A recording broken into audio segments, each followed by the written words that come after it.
All right. Welcome, everybody, to episode 17 of the podcast. And I'm excited to be joined by a couple of returning guests, as well as a couple of new ones. And today's panel is about something that many writers struggle with, which is writing sequels. And I love it when we get the opportunity to dig into the nuances of the writing craft.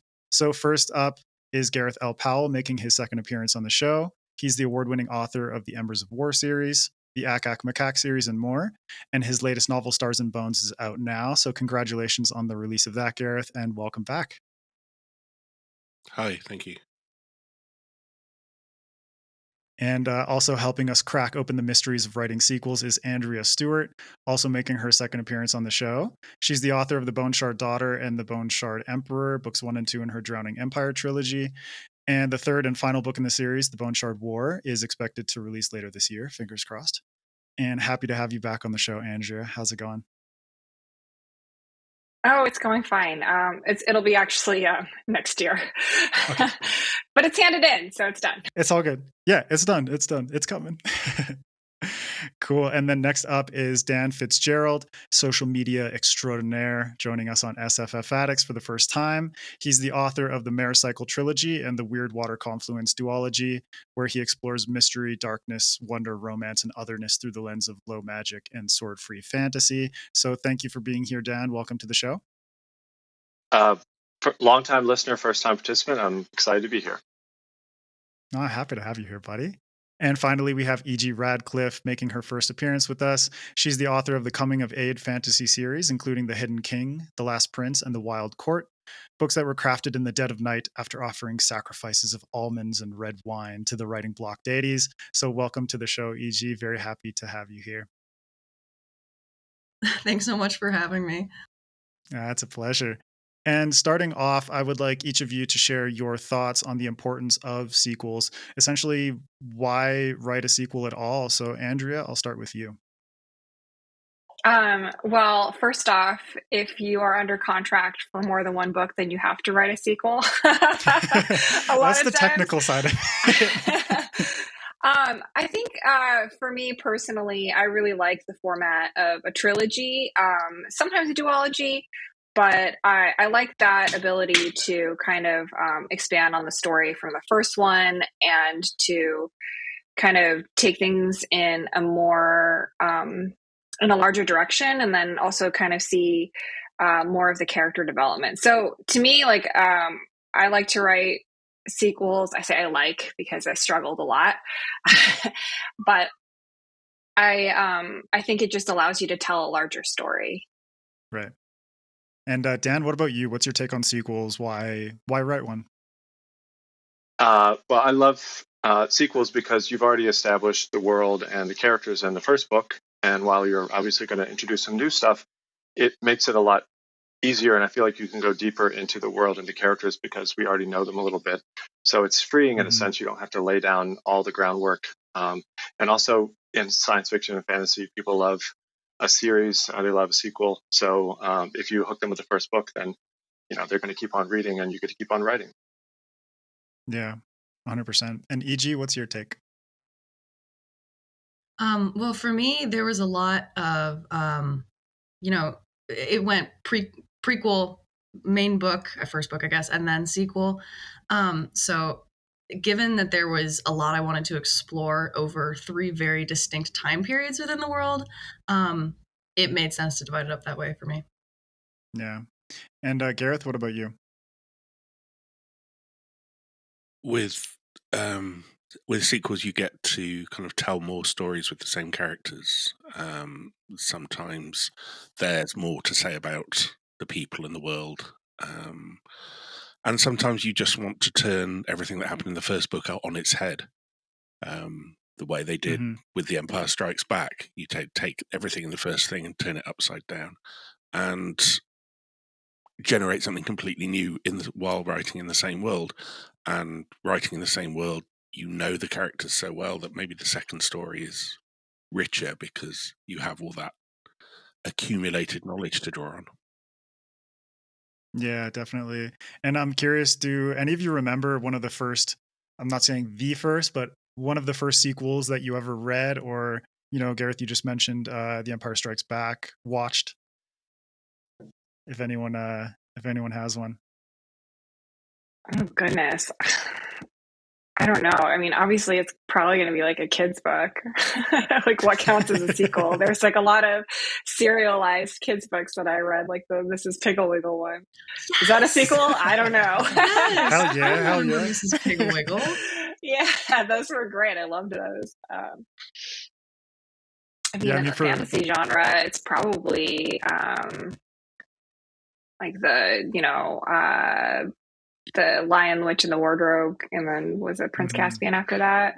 Probably the Yeah. first one, I think, in fantasy. Either that or like Lloyd Alexander's Prydain series, which is amazing. Yeah, I think the first sequel I remember was probably this was a childhood staple of mine, but Captain Underpants. If any of you remember that series or have ever heard of it. I do.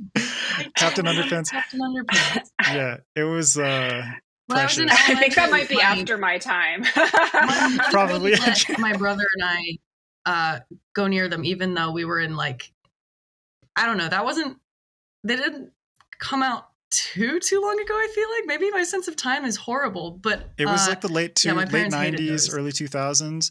But the worst thing Yeah. about it's Oh, not yeah, that they bad. were not It was- out when I was a kid. That No, was the not worst- a kid then.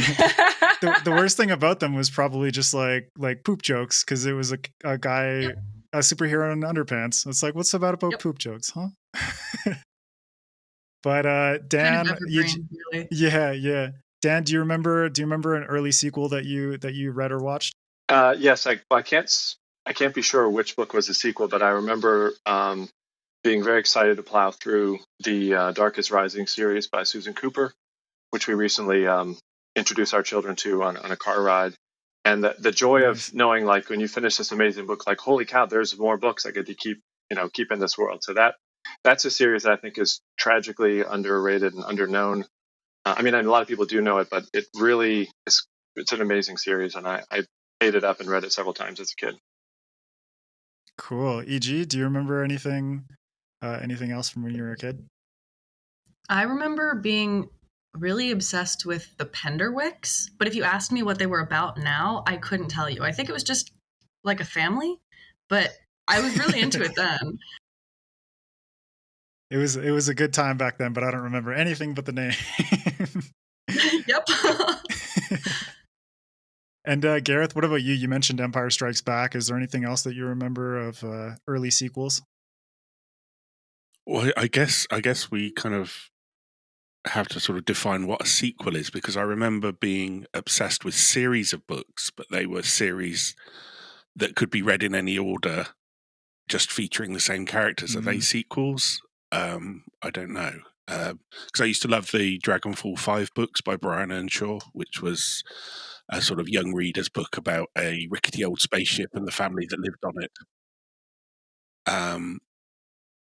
But there wasn't a through story between the books, so you could pick them up and read them in any order. So whether they were sequels or not, I don't know.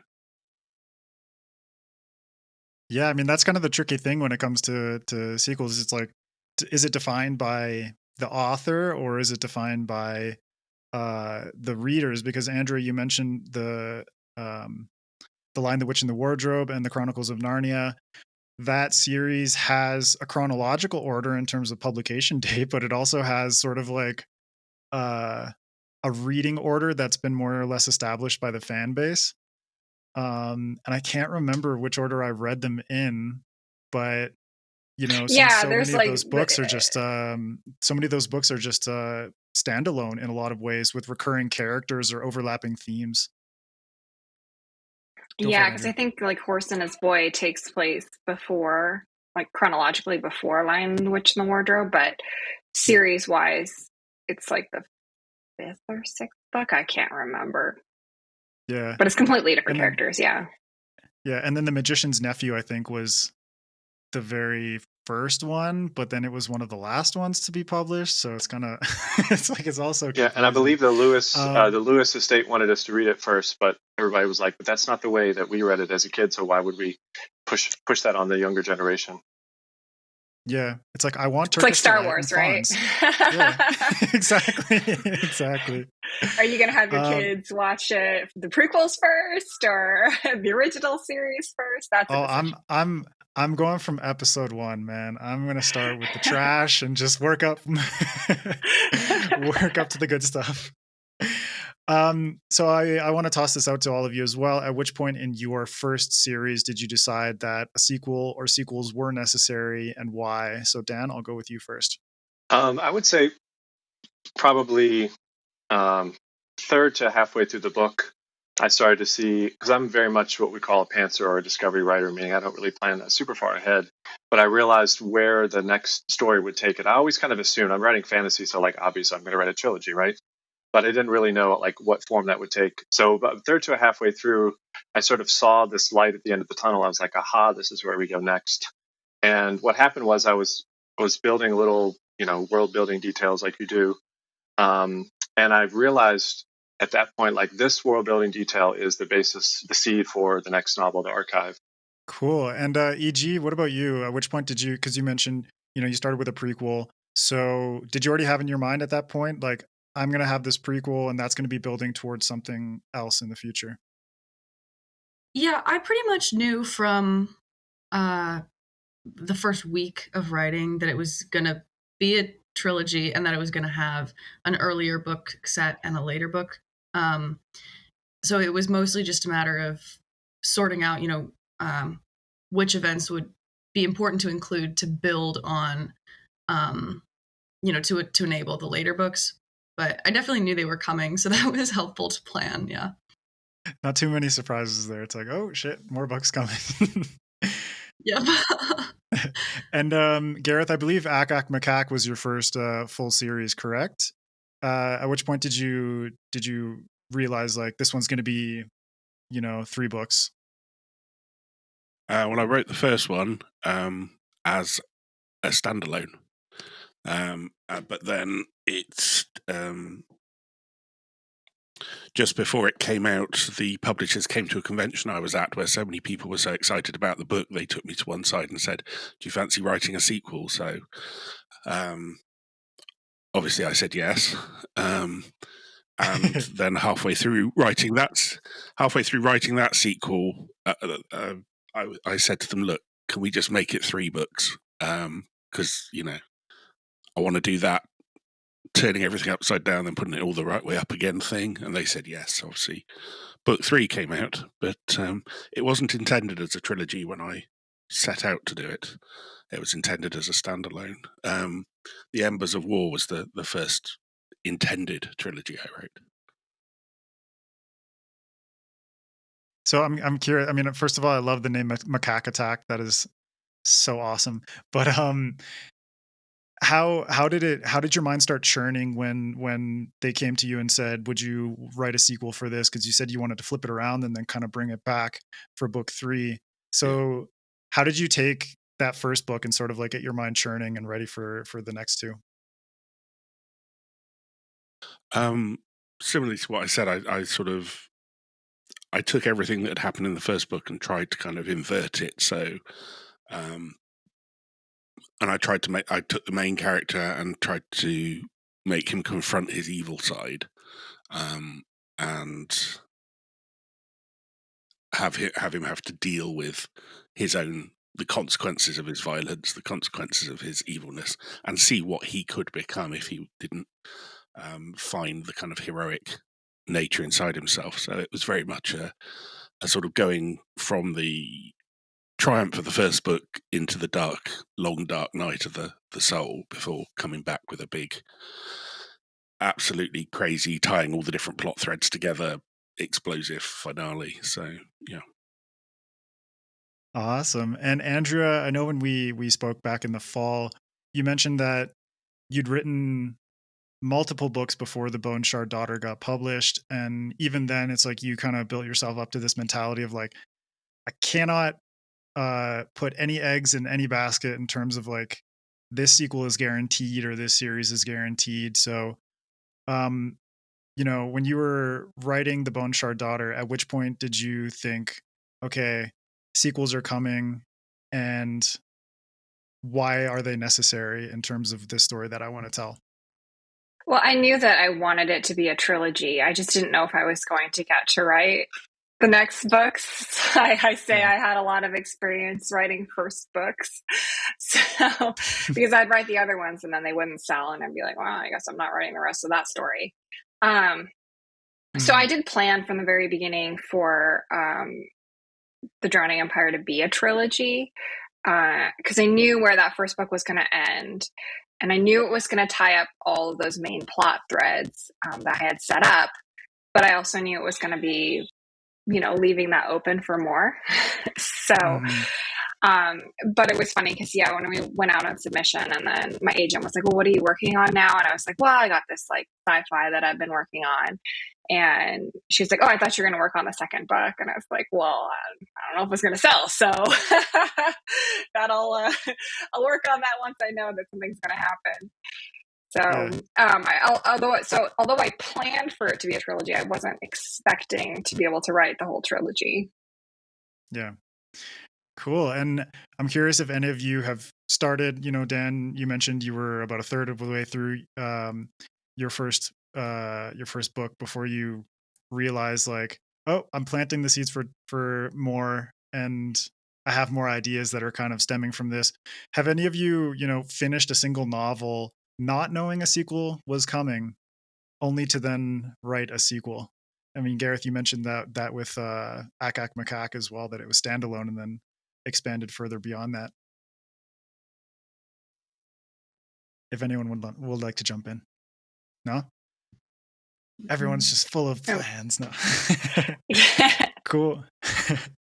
Well, for you, any of you personally, I'll start with you, Dan. What goes into planning a series? In your case, whether it's a trilogy with your Weirdwater Cycle, or whether it's a duology with the Weirdwater Confluence. Well, I think planning is a bit of a strong word, because I don't plan extensively ahead of time. I sort of like to enjoy discovering it as I go.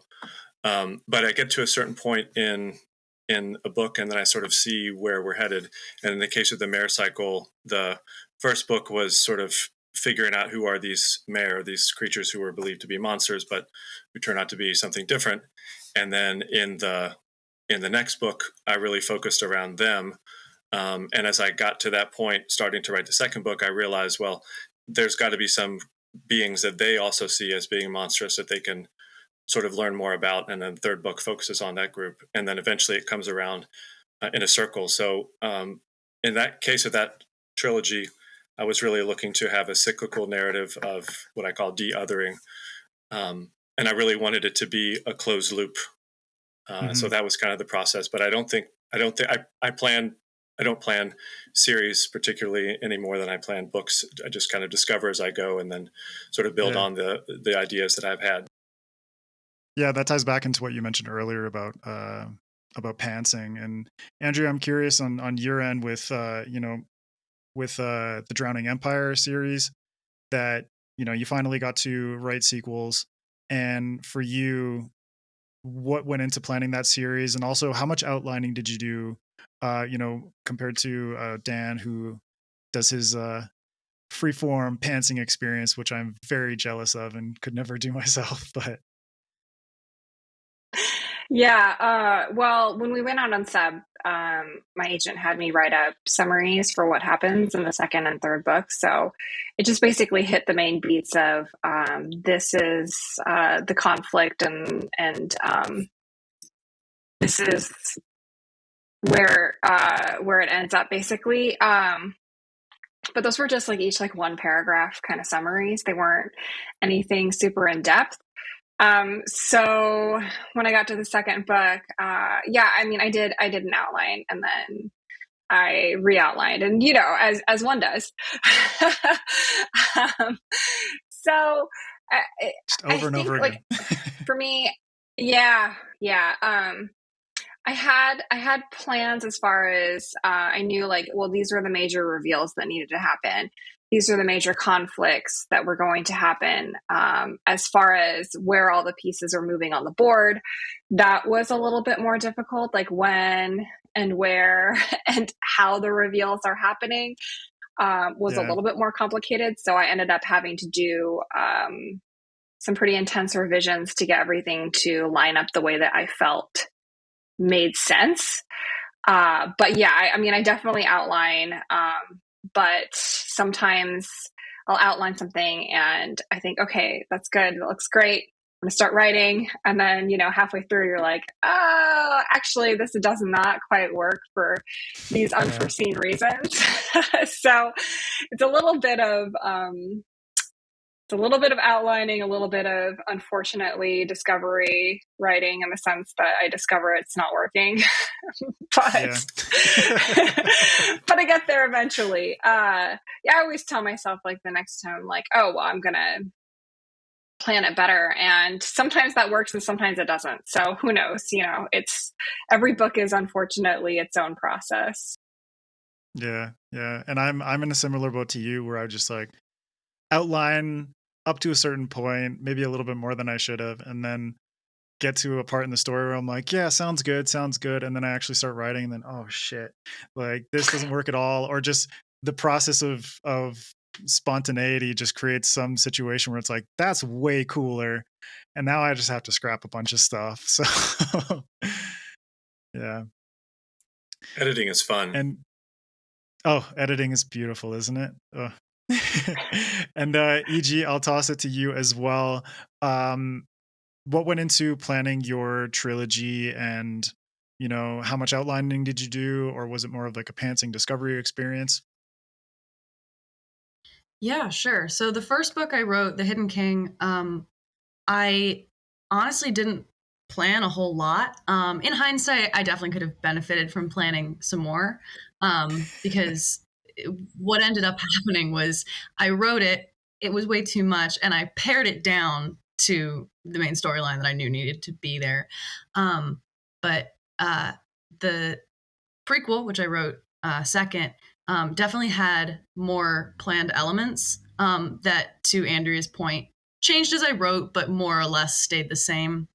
And that more fluid approach worked for those first two books because they're so character driven that's where most of the tension comes from, is just the characters interacting with each other. There's not a whole lot of, big political or geographic movements, and everyone pretty much stays in the same space. So that worked fine. But then for that third book, The Wild Court, I definitely had to outline much more extensively because there are so many moving parts, and you get to this kind of bigger world where there's a lot more going on to keep track of. So for that one, I kind of wrote a summary for myself and then edited that, and then ended up trying to do like a loose chapter by chapter. But since I can never seem to estimate how long a chapter takes when I'm doing that, it ends up just being kind of chunk by chunk, which works fine.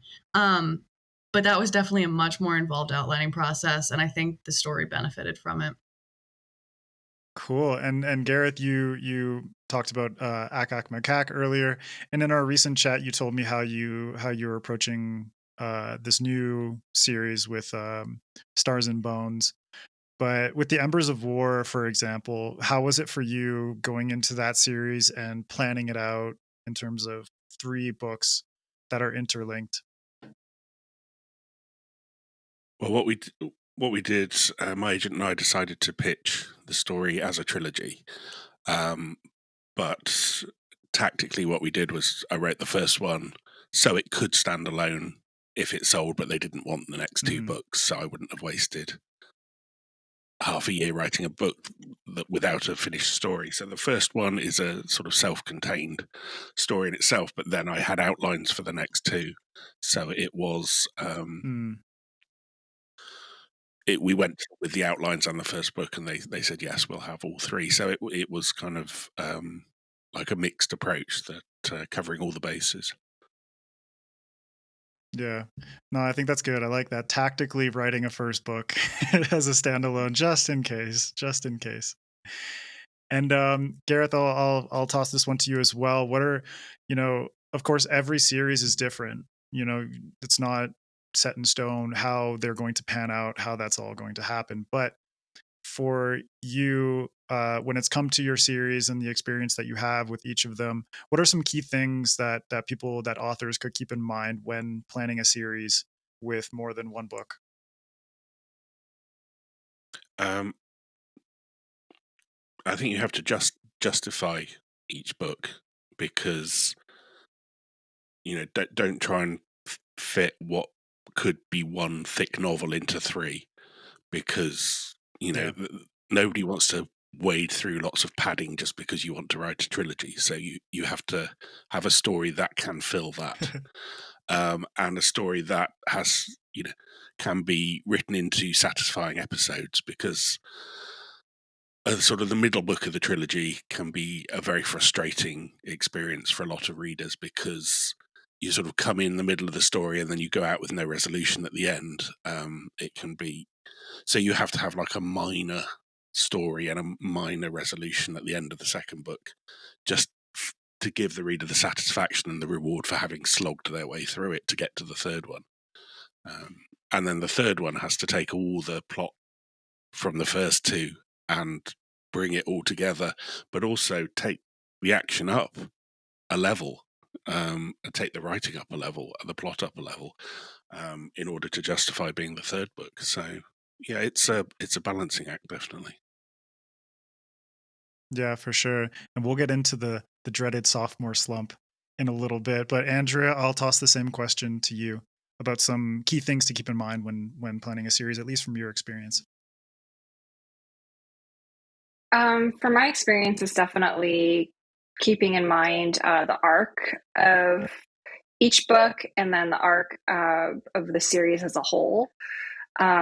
Because if you're writing a trilogy, that second book is kind of the bridging book, but it still has to have that arc from the beginning to end, where you feel like, well, some of the problems that we've started with in the beginning are resolved by the end. Mm-hmm. And my friends have shared this really neat little diagram that I found helpful for trilogies, where it's got like book 1, book 2, book 3, and then it's got like an arc for the whole trilogy, and then an arc for each book, and then an arc between book 1 and 2, and an arc between books 2 and 3.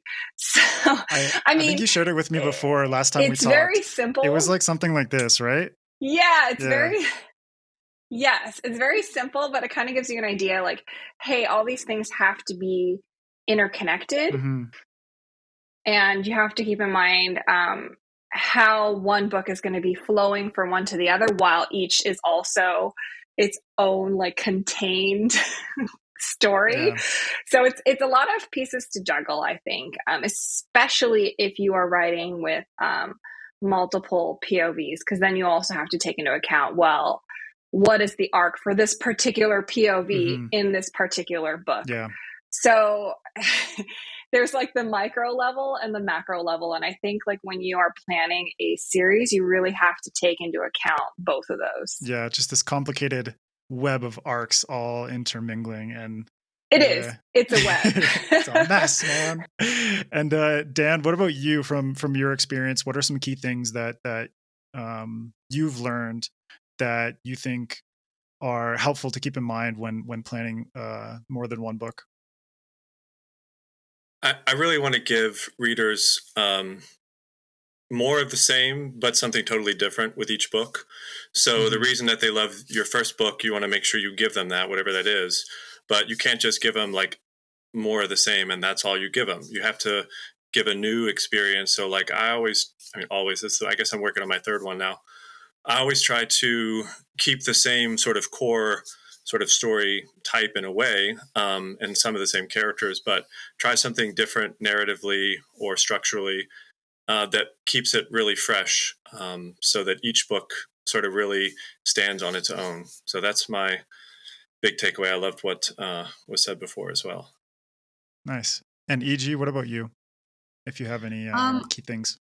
Yeah, so I think for me, one of the biggest things to address was, given how much time, it's about 7 years between books, how the characters individually would change between each installation. And I think, I've seen times when people try to address this, and when there's a time jump, the traits of the characters become almost caricaturized later because they can't seem to get a grip on who their character is and how they would develop. So like, have you guys seen Stranger Things? Yeah. You know, the cute little kid with no teeth, Dustin, how like in the first season, he swears every now and then and it's cute and funny. And then in the second season, when he's a little older, he swears all the time because the writers were like, that's his the thing. audience likes that, you know? Yeah. That's his thing, right?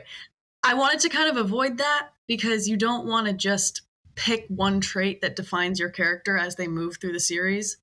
You really have to keep a hold of who they are and how they would rationally develop over time.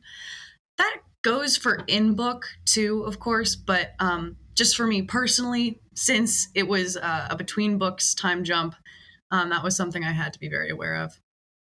Yeah, and then to use that 7-year time gap as like a, you know, an experiment in how would they reasonably evolve as a person during that period of time. Not like, oh, they're going to be exactly the same as 7 years ago, and they're going to be exactly the same as the 7 years before that. It's like you've put this time constraint, like in the context of the world, that forces you to give your characters, you know, the time to evolve. And I think even if you have a more condensed time period, you know, Andrea, in your series, for example, where the characters need to have reasonable leaps in terms of their progression, you know, whether that's a big leap or it's a little leap, it has to be justified within the context of what you established that character as, but what you've also promised in terms of the potentialities of what they could become. Because otherwise the reader's just going to be like, I don't fucking believe that. That's just ridiculous, you know? Like, this doesn't fit that character. And that's something that can break you out of a series, you know? We've brought up characters a little bit here and then, but, you know, I'm really glad that you did, EG, because characters are sort of like, as Gareth mentioned this, and Dan, I think you mentioned this too, is like, sequels give you the opportunity to flesh out characters in a more satisfying way, to give them more depth and to give them development progression. But you really have to be conscious of how you handle that. And Andrea, I'll toss it back to you, what you think about characters specifically in the context of series and how you approach the arcs and development of characters within that framework. And yeah, that's funny because like I had posed that question to some people as well about writing series. Like, do you feel like the characters have to have an arc for each book in your series? And I think the consensus was not necessarily. It's contextual. I mean, for mine, I feel like I knew where they were starting out and I knew where they were going to end up by the end of the series as far as their characters went. So I think some of it is, I mean, the beginning book, they definitely go through a character change in that first book. And then in the second book, some of that is kind of going more into depth into that character change and like what kind of, are they now like questioning some of the things that they didn't before because of that? And then, you know, the third book is kind of like bringing that all home and like how does that fundamentally change them as a person? But there's always like setbacks too. I feel like, yeah, you can have your character undergo a pretty vast change from the beginning of one book to the end. But they're always going to be, changing some, like who you are as a person is a pretty profound thing. And I do feel like, when I'm writing fantasy, I'm like, well, that is kind of like a fantasy, is that this person is like fundamentally changing, right? Yeah. because it's like, you know, we see so often that people don't necessarily change that much, or if they do, that they're constantly backsliding. So I think like when you have a series, you can kind of like address that a little bit more. Like, are they backsliding at all? And how permanent is this character change? And if it is permanent, like what new questions does that lead them to? So yeah, for mine, I did try to plan out like an arc for each of the POV characters as far as like, well, this is what they're going through in book one, and this is how their viewpoint changes. And then these are the setbacks that they have as a result of this change of viewpoint and this character change. And then this is how they finally get to the end of book 3, which is like where they kind of have to really confront what that means to them, and how much they have to sacrifice really to be that person that they think that they are. It's like it's really just to me about like pushing the characters as much as possible. Yeah, and I guess it all depends. Like if it's a character driven story, that's kind of like fundamental to the being of that series. And Gareth, you brought up earlier with Ack-Ack Macaque how books 2 and 3 gave you the opportunity to, send him into the depths of his soul and kind of twist everything on his head. But then book 3 is bringing things back to at least something a little bit more stable. So, for you with the Ack-Ack Macaque series or anything else that you've written in terms of series, how do you approach that idea of like characters and giving them the time to expand and flesh out? Well, I tend to my writing has to be very character driven anyway, so I will only have a vague idea of what's going to happen, and I let the characters and their decisions kind of guide me a lot of the way, and oft times that takes me off piste when it comes to outlining. So for me, very much the choices that the characters make in the early books lead through to what happens in the later books, and it's the sorry, there's a cat attacking me. The consequences of their actions and their choices are what ultimately shape the finale. So. Mm-hmm. Well, and Dan, what about you? What's your take on approaching characters from the perspective of a series or sequels? I have two things I want to talk about here. One is this. There seems to be this almost religious doctrinal idea that a character arc, a character has to be fundamentally changed from the beginning of the book to the end of the book. And while oftentimes that works and that could be a great character arc, there's something, I don't know if the word is a flat arc, where a character goes through all of these experiences and ends up the same place that they started. Maybe they have become, more secure in who they are. But I feel like the character doesn't have to fundamentally change. So, and one of the things I like about a multi-POV story is you can have some characters who undergo radical change, some characters you might kill off, other characters might end up in the same place they started, but they now know, like, this is who I was supposed to be. So that's one character thought. Another thought, that one thing I love about writing series is you can take a minor character from one book, make them a main POV character from another book. And in so doing, you see them in a different way. And also the way they see the main characters from the first book can give you a different perspective. So it allows you to see characters from the inside and from the outside in very different ways. And it's very satisfying to do that. Yeah, I like that. And I like the idea that you consciously challenge what, obviously there's a rough status quo in terms of characters, especially now that we're in a time where a lot more books are more character driven, and I think it is good to challenge that a little bit. But like you said, Dan, it's perfect when you have multiple POVs that give you the opportunity to present different sorts of arcs, whether it's something that's flat or a little bit more drastic, what have you. And that also gives a lot more roundness to the story as a whole, because like Andrea said, people a lot of the time just don't change, or they change a little bit at a time and then they regress, and they,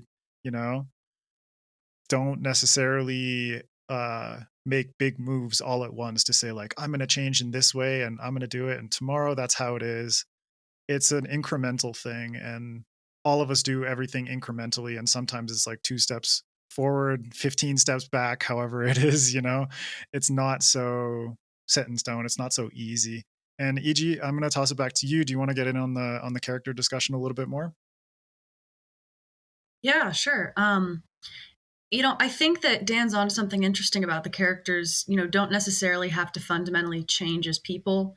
I'm a big believer in the fact that people can change, but it takes, obviously concerted effort and probably some contextual change of their lives around them. But you don't have to do that. with your characters. And I think something really interesting is to explore how different sides of characters show up in different situations. So if your character ends up in a fundamentally different situation at the end of the book than they were at the beginning, they might still be very much the same character, but they also might behave drastically differently. And so I think that's kind of an interesting thing to explore, because, you don't have to entirely alter who they are as a person, Mm-hmm. to Yeah. see some cool dynamism. Yeah, I agree. And that's awesome, because it's like you can,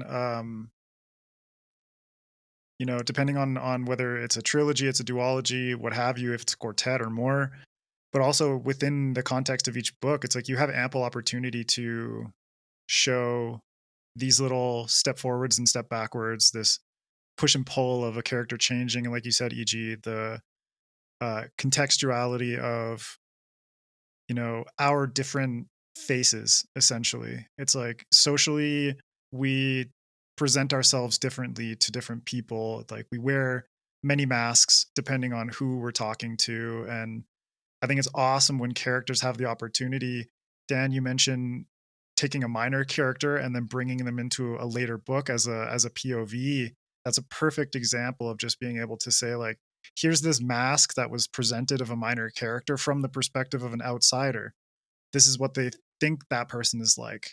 But then you get to be inside their head as a POV, and that perspective completely shifts, and then you see that person in a whole new light, and it's just like, whoa, my mind is blown. I never thought of that person that way, or never thought of how they felt internally versus what someone else perceived them as externally. So that was really, really good point. Dan, go ahead. I was going to say, e.g., speaking of mind blowing, you just kind of blew my mind a little bit, because you got me thinking, if a character could be the same, but the circumstances are different, you could have a character, I don't know of an example, I'm sure there are plenty of examples, but who is a POV character and, hero in one book, who is the villain in another book, just because the circumstances of their life change. And so, they might be perceived as a villain because of what they do, even though they're exactly the same person as they were before. I don't know if anyone knows books like that, but you got my mind spinning. Maybe I'll do that in my next series. I know. Yeah, I don't know any example Fun off to the think top of my about. head. Go ahead, Gareth. The in the Jack Reacher books by Lee Child, Reacher never changes. He's always the same. He's always the same at the end of the book as he was at the beginning of the book, and he just goes through life, and it's other people around him that are changed by his actions. So, from that point of view, his character arc is absolutely flatline throughout the entire series.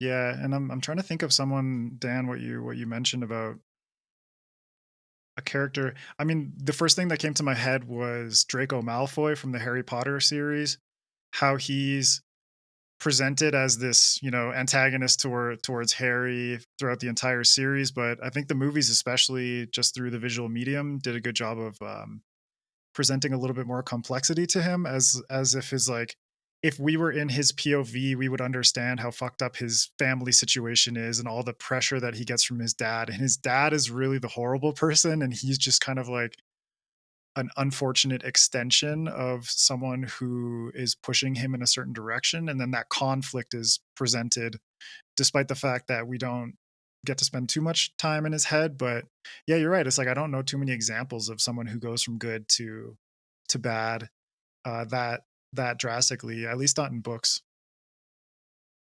Yeah, I was thinking like J.K. Rowling, but J.K. Rowling herself is the perfect example of this. So to all you writers out there, you have your assignment. Write a first book where the hero is a hero, and the second book the same character is a villain, but they didn't change, the circumstances did. Perfect. We're not writing excuses, so we don't have homework, but that's Dan's homework for all of you listening out there. And I want to shift the topic a little bit towards something that is a bit of a common thread in writing, but also a misnomer in a lot of ways. But the dreaded sophomore slump, which is something that a lot of people have difficulty with. Andrea, you and I have talked about this before.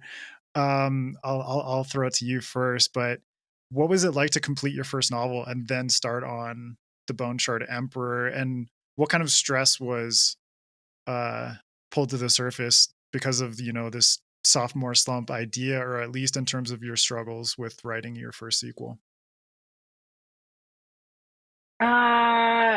Yeah. Well, you know, that's constantly in the back of my head, or it was when I was writing the second book.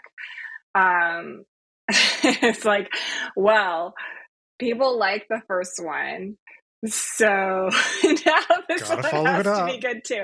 Because Yeah. I'm like, right, because like, at that point, people have expectations. They don't just have expectations as far as like quality, but they also tend to have expectations as far as like what they think might happen in the second book, or like what they want to have in the second book. Um, Right. you know, admittedly, I did go and like look around on Twitter, and then I saw what some people were like hoping for in book 2, and I was like, oh, actually, like, yeah, I should have that in book 2. so I crowdsourced a little. Yeah, just a little bit. It worked Um, out. It worked out for the better. yeah, just because I hadn't thought about like, oh, those are expectations that people are going to have, and like this is an expectation that I should meet. Mhm. Sometimes like people will say things that you're like, well, I'm not going to do that because that doesn't make sense for the story, and like, you know what, you know where everything is going to end up. But I did have like a lot of concern over the second book, and I think it's tough too, because um, a lot of times as a writer, you're kind of like in a room typing on a keyboard in your head, you know? So it's like a little bit of an isolating activity sometimes. Until a And it book was is really released, of interesting too, course. Yeah. because right. I mean, I struggled too, because I was like having a baby when I was writing my second book too. So, Yeah. so I like, yeah, so I had like a baby and then had to like finish writing the second book. So that was interesting. But yeah, when the second book came out, I remember looking at some of the reviews. I know they tell you not to do that, and you're not Don't do supposed it, to or Andrea. whatever, Please but I don't do still it. do it. I still do it. Sometimes, like, I'll just be like, oh, you know, because I'm curious. I want to know what people think. Just a little I found it really masochism, you interesting that, know? yeah, well, I mean, I found it really interesting that, like, I mean, one of the things that I always tell people is you can't please everybody, so don't expect to. But like, there were some people that were like, oh, this book is better than the first one, like they liked it even more. And then there were some people that like were like, oh, it's like the sophomore slump kind of thing. And I was like, oh, you know, whatever. Like at that point, if people are having such differing opinions, you can't really obviously you can't You can't please reconcile everyone. that. So right, you're not going to write a book that is universally praised and loved. It's just not going to happen, even if people like really liked your first book.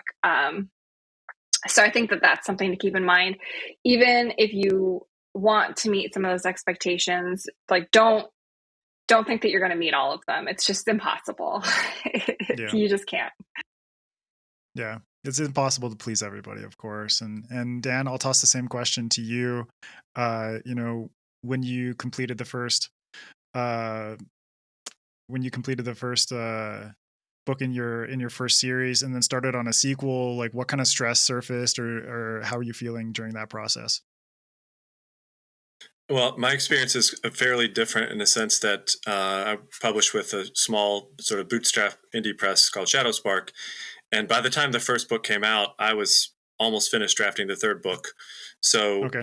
there was, you know, it was a different experience. But I mean, so I just, you know, was just plowing ahead. But I had different levels of nerves, of course, because, you know, the first book comes out and, you know, I'm sort of marketing for that while simultaneously trying to finish the third book and editing the second book. But I would say the stress of the second book is pretty big, but ultimately, just, you know, my philosophy has always just been to just keep writing, because if your second book doesn't do as well, if, you know, you slump or if sales slump, even though the book is good, then if you keep writing books and keep writing books and keep writing books, then, sooner or later, somebody who picks up your 5th or 7th book might go back and read the other ones. So I look at it as a kind of a cumulative process. And honestly, my second book was way better than the first. And hopefully my second series was better than the first, and hopefully my third series will be better than second. So that's the way I approach it. But I tell you, the speed at which I've published the first 5 books definitely has been a wild ride. And I don't know what more to say other than that. It is a different experience, and it's intense, but I've definitely enjoyed it. And I try not to worry too much about, sales of any individual book, rather than trying to create a catalog that will eventually, get people interested in reading more so I can write more. Mm-hmm. Oh, I like that. And I applaud you for your work ethic, sir. I'm very jealous. Thank you. And EG, I'll pose the same question to you. After you finished your prequel, what was your mind going through in terms of expectations that you were setting on yourself, or trying to create something that would live up to what you first wrote, or trying to build upon it? Like, any stresses that came up during the sophomore slump process? Yeah. I guess, I've only written the one series. That's the only thing that's out. So, maybe it will hit me in the future. But I have not actually really experienced the feeling of a sophomore slump yet, which is, I'm lucky. But I mostly have just been consistently very excited about the next thing. So I think the only difficulty for me was purely practical, in that I wanted to make sure that I wasn't writing myself into any corners, but that's just part of the plotting process. I think that each book I've published has been better than the previous one, which is also encouraging in its own way. So if I hit any kind of difficulties, like, obviously you get discouraged every now and then. I just set hard writing goals that I had to meet before I went to bed that night. And that just kind of let me power through, but mostly I was just really enthusiastic about it. Yeah, it was a fun time. The enthusiasm just fueled you throughout the whole process. Yeah, pretty much. I was really burnt out by the end, but I was still having fun. It's all good. That's what a good night's sleep is for. Just like take it easy afterwards, and it's all good. And Gareth, I'll toss the same question to you, but I all of you are kind of bringing up certain points that are making me think about this is why I called it a misnomer, is because the sophomore slump doesn't necessarily always apply to a second book. It can crop up even after your first book or your first series or what have you. So, Gareth, I'll offer you the same question, but on top of that, since you have written multiple series, have you had certain stresses about, expectations of readers or expectations that you have personally that have come up at any point? I generally find the third book harder to write than the second, because usually I'm writing the second before the first one's come out. But then when I get to the third one, the first one's come out and people have said nice things about it, and I think, oh God, now I have to provide a finale that's worthy of all these nice things people are saying about the first one, and that kind of puts a bit of pressure into the situation. And also Right. by that point, I've got a plot threads that look like a bowl of spaghetti that I somehow have to all tie up and straighten out. So third books are definitely, for me, is where the difficulty lies. The second book is usually just fun because I'm just jumping straight back into the same characters and just enjoying being back with them again. And it's the third book that really kind of is where I find I really have to roll my sleeves up and work hard and stop having fun and start actually trying to pull this mess together into a finale. Yeah, I like that. I'm just sorry. I just like have a picture in my head of you unraveling a bowl of spaghetti. So thank you for that, Gareth. But I'll pose this to you as well, and then we can get back to everybody else about, beyond just the misconception of the sophomore slump or these kinds of stresses, what are some other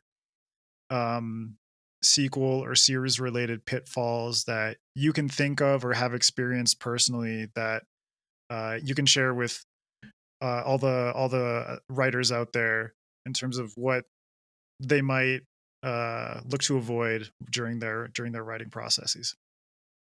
I don't know. Mainly what I kind of mentioned before, which is don't let bloat creep in. Don't don't try and pad out a story. If the story doesn't fill a trilogy or an entire sequel, then maybe you have to rethink it and kind of find new stuff to say. You have to justify the reader's time. Which obviously, if you've sold 3 books to a publisher and they want 3 books and your story suddenly is 2.5 books, is a bit awkward. But Yeah, it's you have to make sure that the story justifies the length, I think, is my main piece of advice there. Yeah, I like that. And Dan, what about you? Any misconceptions or pitfalls that you can think of that you could offer to listeners out there? Well, I can talk about some pitfalls that I'm currently falling down myself. So my evolution as a writer has. So Lily of Fiction Fans joked about my spicy sequel. So in both of my current series, the first book is not spicy, but the second book is considerably more so.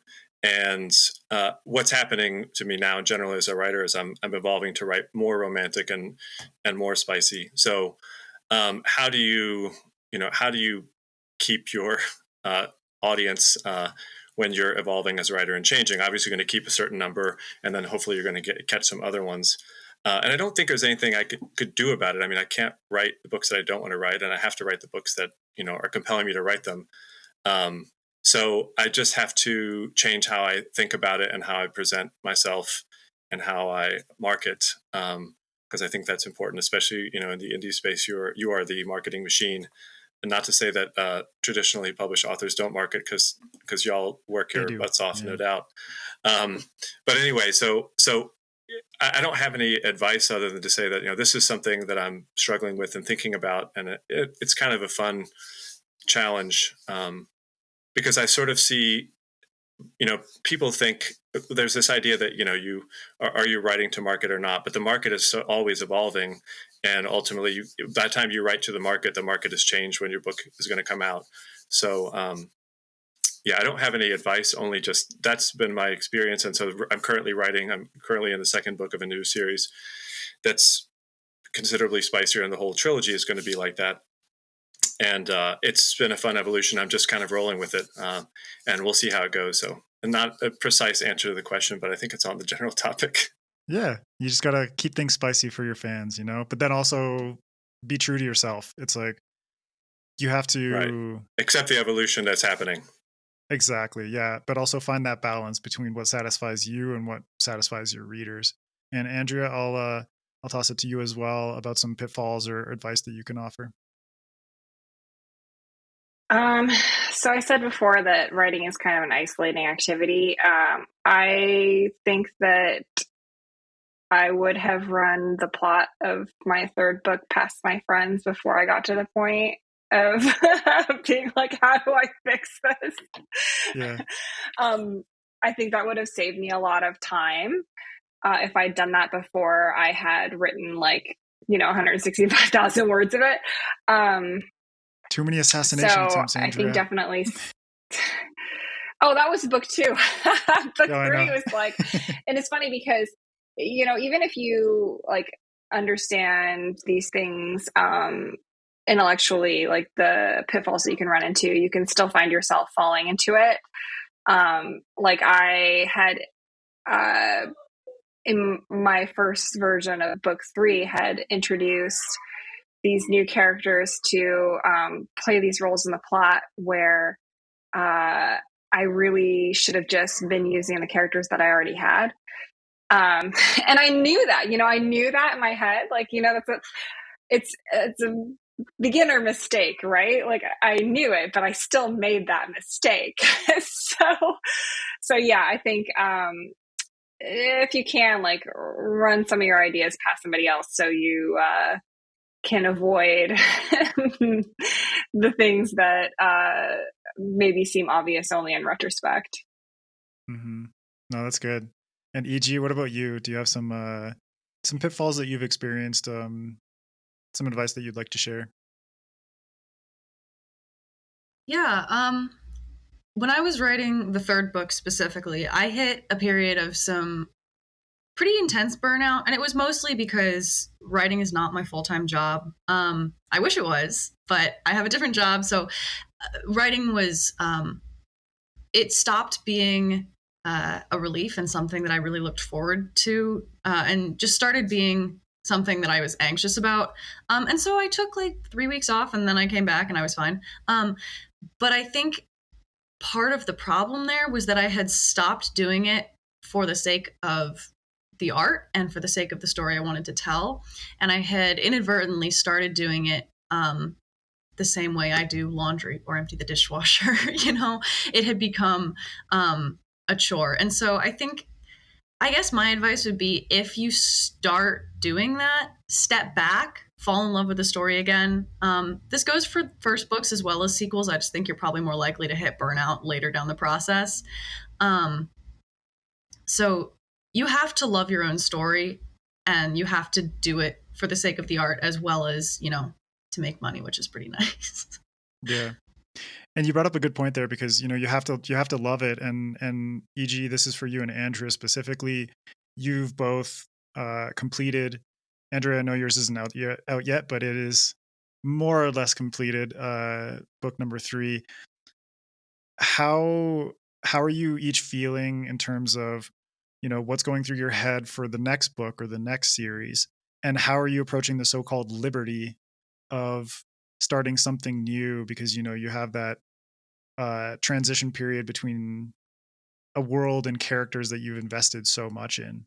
And now you have the opportunity to create something new or expand on the universe that you've already created. So EG, I'll start with you for that.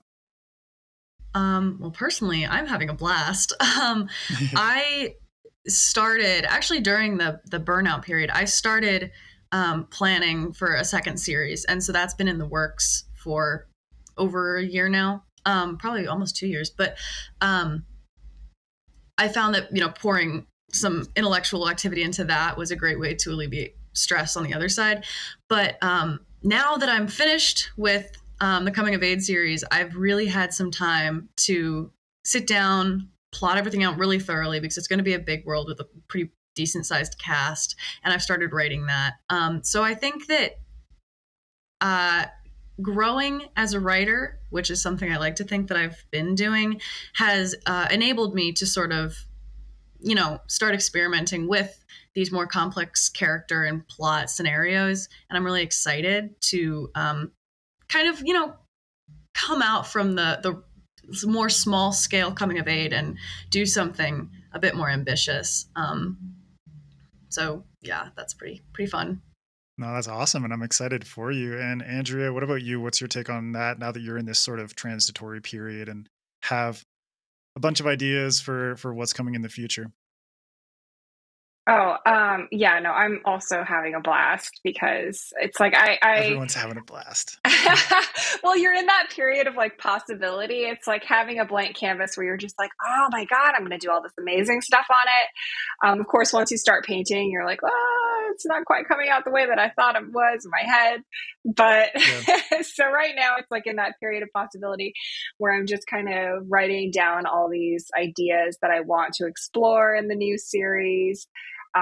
The way that I want this new world to be built, because I'm doing it in a completely different world, and just like researching the stuff that really fascinates me, because I like to use that in my books. So yeah, it's in a really fun phase right now. And I'm just like kind of jotting down ideas and trying to make a coherent document that I can actually pitch to the publisher. But yeah, no, it's a lot of fun, and the idea phase. It's why I always find it funny when people inevitably approach writers with like, hey, like, I've got this great idea and like you can write it and we'll split the money. And it's like, no, you don't understand. The ideas part is the fun part. That sounds like a horrible proposition. Oh, but it's constant. Oh my God. It's like every time you tell somebody that's like not a writer that you're a writer, you'll get that like, I've got this great idea. But yeah, like, I mean, the idea part is the fun part. That's like, I mean, sitting down and writing the words is, yes, it can be very fun, but it's also a lot of work. So yeah, I'm having a great time, and I can't wait to actually get something concrete down that I can share with people, and then hopefully blow people's minds. We'll see. That's awesome. And Dan, Gareth, since both of you have already released finished series, duologies, what was that transitory period like for you? Gareth, I'll toss it to you first. We spoke about this a little bit recently, that period between Embers of War and releasing the Stars and Bones, and how you had some other projects that you were able to fill that time with. But what was that transition period like for you? And, did you have a blast like E.G. and Andrea did, or are currently going through? Well, when I finished my first trilogy, which was the Ack-Ack book, that was like the end of a 3-year relationship with those characters, and I wrote what I refer to as my rebound novel, which was this awful I'd been reading too much David Mitchell at the time, and it was this kind of literary attempt to explain the uncertainty principle dramatically through the life of a character who'd lost his memory. And it was utterly unpublishable. But I kind of needed to do that to get the trilogy out of my system, so then I could start writing something new. And with the end of the Embers of War trilogy, I wrote a couple of novellas, and that kind of cleared the trilogy out of my brain, so then I could start on a new series of novels. So I think coming to the end of a trilogy, it's taken so much of your life that you have to kind of mentally flush your imagination out, because you've got so used to thinking of those characters and that scenario that you end up repeating yourself if you're not careful. Mm-hmm. And so in your case, you use novellas as a sort of cleansing method, just to dump all that stuff away and start on something fresh. And then now that you're working on Stars and Bones, I remember you telling me that it's a series, something that you can continue working on in the sense of Ian M. Banks's Culture series. And so for you, do you feel like this new series that you started on has, it gives you a little bit more liberty in terms of releasing these more standalone novels within this connected universe, while also exploring other stuff at the same time?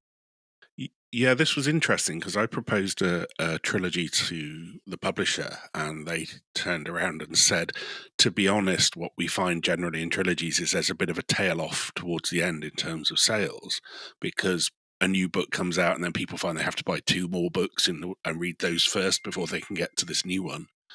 So what they suggested was a series set in the same universe, but that could be read in any order, so that people could get on board at any point when they saw a new book come out. They could get it and read it, and then go back and read the other ones without having to worry about continuity. So I thought that was a really interesting exercise, coming up with a sort of sandbox you could tell lots of different stories in. So that's very much what I'm concentrating on at the moment. Yeah, that's really cool. And Dan, I'll toss the question that I proposed to Gareth about, having completed these series. What was that transition period like for you? But also, because we spoke about this on Twitter, and you proposed the idea of talking about what it's like to not just write a sequel, but to write a sequel series to a previous series that you'd already completed. So how has that process been, and what kind of challenges did that introduce beyond what we've talked about in terms of a self-contained series? Well, a bit like what Gareth was just saying. Sorry, there was a lawnmower outside that distracted me. Well, I'll answer your question first, and I'll remember what it was he was just saying. I've really enjoyed the sandbox idea, as what Gareth is saying. I currently am working on a third series, which is they're all part of one larger thing, but each one is meant to be read separately. So the idea that you could jump in anywhere, I think that was the thing that Gareth was saying that struck me. And the one I'm currently working on, I'm writing it so that each book, it's not really a trilogy, it's a trio or a triptych, if you will. So you could read any one of those books individually. You could read them in order and maybe get a little bit more out of it, but it's absolutely not like that. You could also read the third series and then go back and read the second and then go back and read the first. Or again, the idea is to create multiple series that could be read in any order, so that if someone discovers you later, they can go back and read the first stuff, but also people who read the first stuff will hopefully read through. And as far as the idea of there being a buffer between one series and the next, my buffer is a matter of like a day or two. So by the time I submit a manuscript, the idea for the next book is already gestating, and I might even already be drafting it, because I tend to sort of edit one book while I'm drafting another book. So like I can only edit so much when I need to change a pace. So like drafting a new project is like a little fun treat for myself. So when I need a break from like a 4-hour editing session, I'll just go and do like a half an hour of drafting, and that's really delightful. So anytime a book comes out, I'm already, halfway through the next one. And that's kind of how I keep my cycle rolling. So always have one in editing and one in drafting. Although right now I only have one in drafting, but that's unusual for me. Anyway, I do enjoy the process, but I got to keep grinding all the time. Yeah, you never have a break, man. But it's my choice. I could take a break. Yeah. But it's like that creativity sustains you, and you enjoy that process. Like the transition is short, but like you said, it's like the editing and the drafting, while they might be happening simultaneously, do demand different parts of the brain's attention in terms of like, the creativity versus the more analytical side of like editing, and the creative side of drafting. And like Andrea mentioned before, just kind of like having that absolute fun of coming up with an idea and seeing what happens with it, and exploring it and creating a new world and all that. Yeah. You got to chase the shiny. And the spicy. And we've been talking this whole time about all of your personal experiences, and certainly listeners and viewers can glean a lot of advice directly from that. But I want each of you to offer up a piece of essential writing advice. It doesn't have to necessarily be about planning a sequel or series, but if it ties into that, awesome. E.g., we'll start with you on that. Advice. I guess it kind of ties into what I've already said. You really have to do it for the sake of the story you are excited to tell. And there's a balance, obviously, to be struck between love of your own art and profit. But if you can find a balance that favors writing something that you're genuinely super excited to write about, that is how you're going to be able to put out the highest quality product. And it's how you're going to have the best time. So I would advocate, for me at least, I find outlining helpful, but whatever you need to do to put in the time to fall in love with your own idea, and know that you'll be able to stay in love throughout the process, that is time worth spending. So that's my advice. Yeah. No, that's great. And Gareth, what about you? Some general writing advice, or even if it ties into sequels and series? As far as sequels and series go, I would say don't write the second book until you've sold the first one. You're better writing 3 first books and trying to sell 3 first books than writing a sequel to a book that may never be published. That's just, Andrea knows a lot about that. Yeah. And Dan, what about you? If you have some general writing advice for people out there, you've been talking a lot about how you handle editing versus drafting, but have you got something else that comes to general advice but also ties into sequels or series? Yeah, 2 things. One, don't write a 9-book series unless you really, really, really, really, really want to. like, unless you just can't not, because I see a lot of new writers out there who are like working on book 4 of a 9-book series, and I maybe that's fantastic, and maybe it's going to work out great. But I do worry about what happens. And the second thing is, if and I'm talking mostly to a lot of indies because that's most of my my peers, but people get really disappointed if their book doesn't sell as much as they like, and they sort of watch their daily numbers and like, I get this many sales or I haven't had a sale in so long. And my point is just write the next fucking book, put it behind you, write the next book. And when you have 10 books out and somebody loves your 9th book, they're going to go back and tear through your whole catalog. So don't, just, you got to be like a wide receiver in football. Like, you're going to get burned sometimes. Just put it behind you and just go out there and keep playing. Yeah, I like that. And that ties into what Gareth said as well. It's just like the more first books that you write, obviously you have more opportunity to sell something. And hopefully each book is a project that you're really invested in. And when the opportunity presents itself, it's like, boom, you have a sequel or a trilogy or what have you, go for it. But yeah, I mean, a 9-book series is a big investment. So I think that's, there's not many Robert Jordans out there in the world, but Andrea, if you have some general advice, but also if it ties back into sequels and series as well that you'd like to share.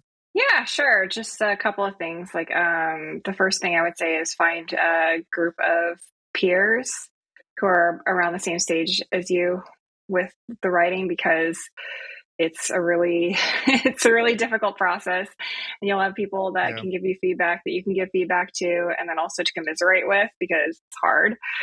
And the second thing that I've told people is I think it's a really good idea to write the pitch for your book before you actually start writing the book, because it gives you an idea of how you're going to pitch it to other people, and it kind of helps you focus, like, what is the main plot of your book, and also what is exciting about it to you, and what will be exciting about it to other people. Yeah, I like that. And yeah, 100%. If you can find peers, they don't necessarily have to be at the exact same level as you. Just to close out, if you want to share one of your favorite sequels or series in SFF, be it a book or a movie, what have you. And EG, we'll start with you. Big fan of The Witcher. Hell yes. Yes. Yeah. So that's my answer for that. Awesome. And where can people find you on social media, EG? At EG Radcliff on Instagram and Twitter. Awesome. Thank you so much. And Andrea, what about you? What's one of your favorite sequels or series, be it a book, movie, what have you? I think for me, classic is like Empire Strikes Back. I just really love the structure of that. And I think about it pretty often. So awesome. And where can people find you on social media? I'm on Twitter and Instagram at Andrea G. Stewart. That's fantastic. And Dan, what about you? One of your favorite sequels or series in SFF? I'm going to mention a lesser known one. It's the Empire series by Marion L. Thorpe. So the first book was Empire's Daughter, and the second was Empire's not Exile. I've got myself on the spot. I had this all prepared. Empire's Ransom. Anyway, it's a great series, sort of fantasy without the magic, and an alternate reimagined Europe of like roughly late middle or early Middle Ages. It's a wonderful series that everyone should check out. Fantastic. And where can people find you on social media? I'm Dan Fitzwrights, wherever you go, Instagram.com, and Twitter is where I live. Awesome. And Gareth, what about you? One of your favorite sequels or series in SFF? Well, I concur with Andrea about The Empire Strikes Back, obviously, but my favorite has to be Aliens. Yes. In that it took it took the story and changed the genre from horror to action, but kept what made it unique. So I think that's a fantastic sequel. Awesome. Thank you, Gareth. And where can people find you on social media? I'm on Twitter and Instagram at Gareth L. Powell. Awesome. And Stars and Bones is out now. Highly recommend that. It's a fantastic book.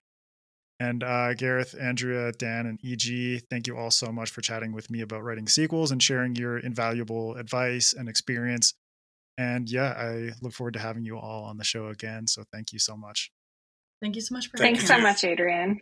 Absolute Thank you. pleasure.